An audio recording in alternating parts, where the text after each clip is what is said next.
Cafe. Anyway, hello. Mike's Daily Podcast. We're actually in Podcastro Valley today. This is exciting. It's Mike Matthews. It's FF episode 2291. Mike's Daily Podcast. Yes, I had delicious lunch in Cafe Anyway today. Actually, it was something not quite what I did just say. I got a sandwich from Podcastro Valley, and I brought it here and I ate it. It was delicious. The best part of waking up is a sandwich in your cup. Mike's Daily Podcast. Or in your mouth or something to that effect. So, yes, welcome to the show, Mike's Daily Podcast, FF episode Mike's 2291. Daily 2291. Podcast. And it's good to be broadcasting from Cafe Anyway. Let's see what's happening. Well, I could go on and on about, let's say, the whole thing going on in Afghanistan, but you've heard everything. You've heard all the comparisons to past things in history. What could Biden have done better? It's time to Biden bash, basically. This is the moment to do it all. So if you're sick of hearing all of that, good, because this is not that. I'm not going to be discussing that at all. I'm going to be talking about avocados and how your voice will change sometimes. That was weird. That's what happens after you eat a sandwich at Cafe Anyway in Podcastro Valley.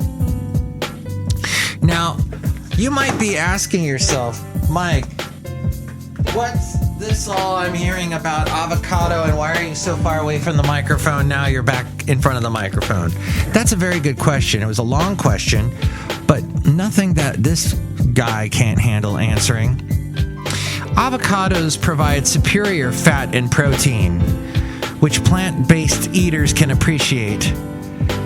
If you are into eating just plants, or if you're not, if you like to throw in a Italian sub sometimes. And here's today's podcast picture. The podcast picture is of an Italian sub. A submarine going underwater made by the fine country of Italy.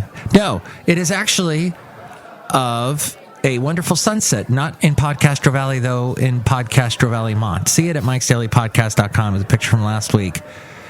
Maybe I'll do a Podcastro Valley picture next time. But, so, made up of around 73% water, 15% fat, 8.5% carbohydrates, mostly fibers, and 2% protein, it's a complete meal in a fruit. That is a lot of water. And a lot of fat. This is why it tastes so delicious. Oh, Basil loved to eat anything with fat on it. The late, great Basil the Boxer. Yes, he did. Okay. What else it says? It's a complete meal and a fruit. Each tree is a long-lasting community resource. Yes, they last a long time. And each home ranch and urban homestead with adequate space would benefit from planting several trees on a northern or eastern property line. They like the more north-facing, eastern-facing places. Avocados need a big sunny spot to grow. They take a few years to produce fruit. Cover the trees with a white sheet when the frosts happen. You got the Haas. Wait, I'm not saying that right. Wait. Haas? Thought it was Haas. Now I don't know my avocados like I thought I did. There's one called Bacon? Really? There's a Bacon avocado? Wow. Avocados prefer to be planted on a 2 by 3 foot soil mound. Interesting. Well, now I can't remember the... Thank you, avocados. I will study up on you more because you are full of good fats that I need. Your omega-3 fatty acid stuff that I need, the good fats in my diet. And I got that from Edible East Bay. Yes. Because the East Bay is so delicious. I talked to someone today who lives in Texas now, who grew up in San Leandro, and we were discussing Porky's Pizza. It's sort of a landmark in San Leandro where they play bluegrass music. I think on Thursday nights. I don't know if they still do it, but yes, he had a lot of interesting stories about the mafia in San Leandro, and, well, yes, it's something to do with the government in San Leandro, but this is way back when. Very interesting. Incidentally, when I got married, my then wife and I, when we got married, was in San Leandro. So I kind of know it a little bit. Did not grow up in San Leandro, but it's right on the bay. I've taken a lot of pictures from places around that because it's so picturesque, especially when the sun sets. And as you know, I like sunsets. So Melissa, she's a tea-drinking, yoga-loving mama. And she wrote a very interesting thing about trying to make some sense and getting things organized. We're all trying to do that all the time. But one of the things she says is have less stuff. And she writes for Simple Lionheart Life. SimpleLionheartLife.com. When you have less stuff, it's faster and easier to get organized. And because you have less stuff to organize, you can have simpler organizing systems because you don't need to find space for as much. Clearing the clutter and getting rid of anything you don't use, need, or love is one of the simplest and quickest ways to create a better functioning, more organized home. Before even starting to organize your home, always declutter first. Get rid of anything you don't truly need or want, so you have less that needs to be organized, and so you don't end up organizing clutter. Clearing the clutter first will save your time, energy, space, and even money when you start organizing. When you have less stuff to organize, as we go outside a cafe anyway, we bring a cafe anyway, and we're bringing you Mike's Daily Podcast somewhere in Podcastro Valley, the last place on earth. You can buy fewer or even no baskets and bins or totes or whatever, or organizational products. You won't end up wasting money organizing clutter you don't even use, need, or love. Give everything a clearly defined home. Decide on a home or a spot to give each item you're keeping. When everything has a place to live in your home, it's easier to find things when you need them, and it's easier to put things away after using them, helping your house stay tidier and more organized. And store things where you use them. Not only will it make it easier to find what you're looking for when you need it, but it also increases the likelihood of things being put away after you're done with them. If you want your home to stay organized and tidy, it's important to make it really easy to keep it that way. It takes less time and effort to put things away in their spot when their spot is easy and convenient to access. And make it easy to put things away. When it's quick and easy to put something away in its spot, you're more likely to put it away. But there's a lot of barriers keeping you from putting something away. If there are a lot of barriers, it's less likely you'll consistently put it away. And that leads to clutter. Ta-da! Mess. General disorganization. Work with your natural habits and tendencies. Yes, take into consideration that if you tend to drop incoming mail on the table in your entryway when you walk in the door, having a complex filing cabinet in your upstairs office may not work for you. Instead, a basket on the entry table or a simple filing system hanging on the wall beside it to keep paperwork contained, organized, and easy to find when you need it might work better. Be realistic about what works for you. Use what you have. Using containers to divide the spaces you're organizing doesn't mean you have to buy a bunch of expensive containers and dividers. Use what you already have before buying more stuff in the name of organization, because then you're cluttering even more. Give yourself defined space limits. Another great thing about using containers and such to divide the spaces you're organizing is that it can also give you a clearly defined space limit. for different categories of stuff. You get to decide how much space you're willing to devote to a particular category of stuff. Then when that space limit keeps you from accumulating more than you will use, need, or enjoy, that space limit keeps you in check. Another really simple way to organize your home and help it function more smoothly is by labeling the spot where each item lives. That's interesting. Using tags, labels, label makers, permanent marker to label where each item or category of stuff belongs. Then you've got a bunch of stuff written on. And then this goes on to say reducing visual clutter, removing packaging to reduce visual clutter, daily resets to keep your home organized, get rid of your clutter collecting spots. There. That all from SimpleLionheartLife.com. Yeah, get rid of anything you don't truly need, I guess is the moral of that.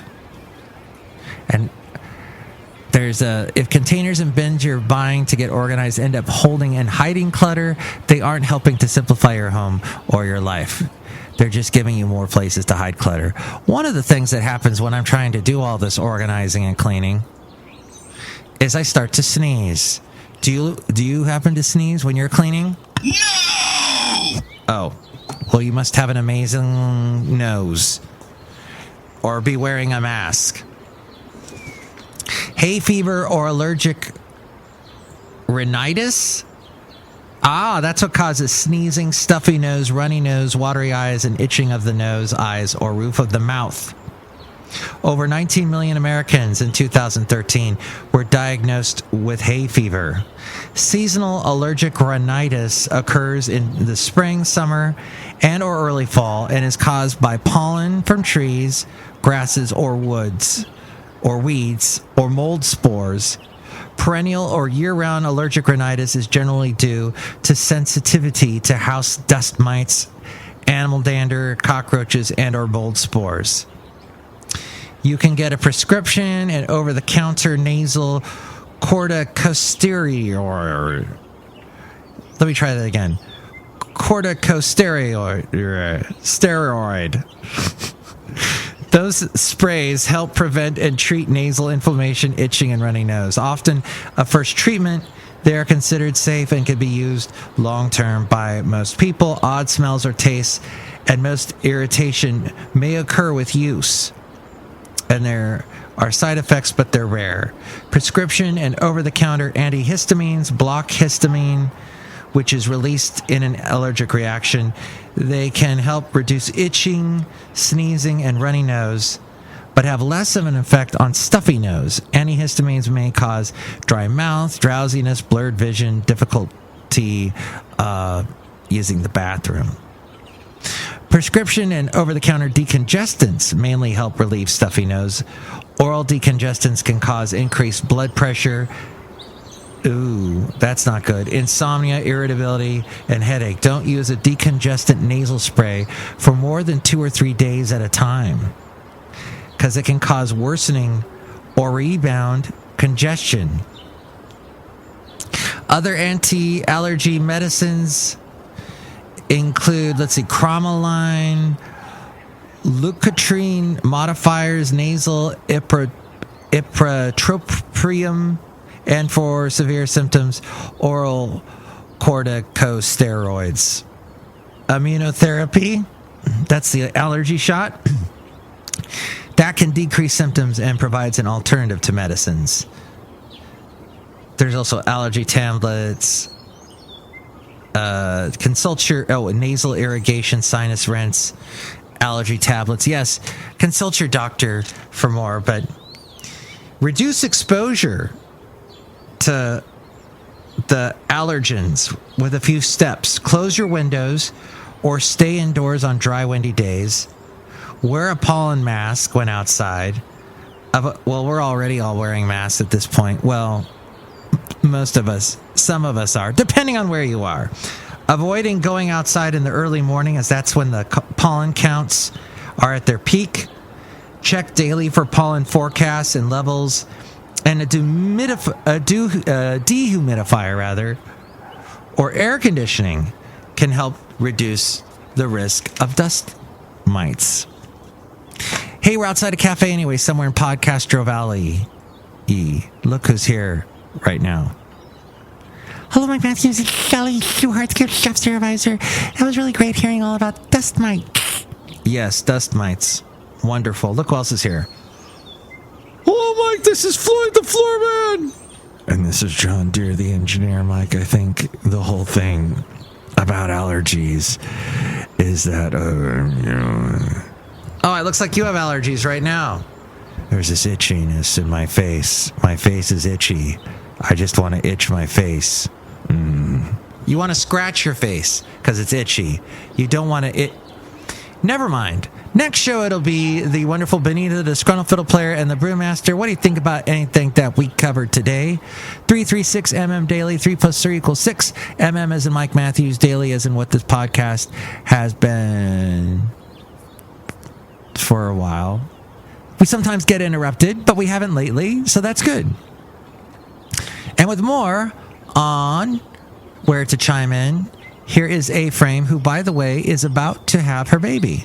And she recently posted a picture on her Instagram with her husband and her dog. And so we wish her all the best. And we are excited for her to welcome her child into this world. I think she's having a boy. So congrats to her. All right. Do the honors. Mike's Daily Podcast is written and produced and performed by Mike Matthews. His podcast is super easy to find. Download or listen to his show and read his blog at MikesDailyPodcast.com. Email Mike now at MikesDailyPodcast@gmail.com. See you tomorrow. Bye!